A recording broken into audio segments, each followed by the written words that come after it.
بسم الله الرحمن الرحيم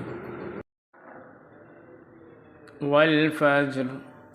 وليال عشر والشفع والوتر والليل إذا يسر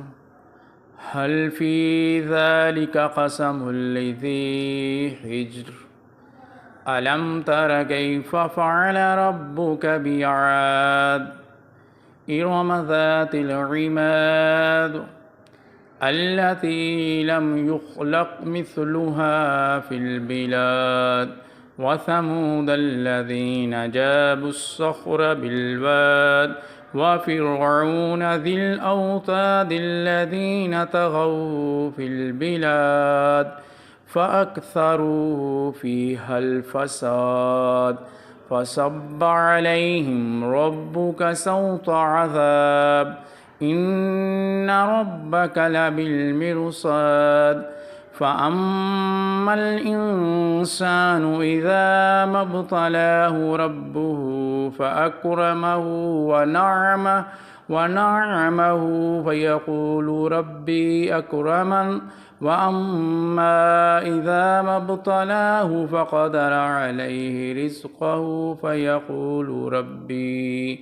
ربي أهانن كلا بل لا تكرمون اليتيم ولا تحاضون على طعام المسكين وتأكلون التراث أكلا لما وتحبون المال حبا جما كلا إذا دكت الأرض دكا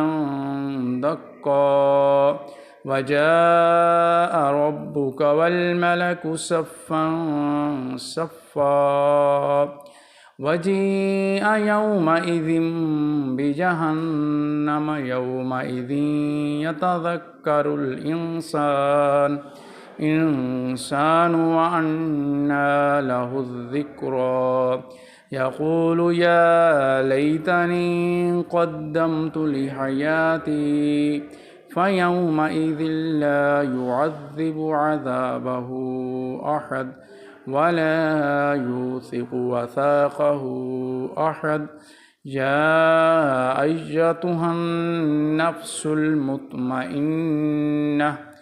ارجعي إلى ربك راضية مرضية فادخلي في عبادي وادخلي جنتي.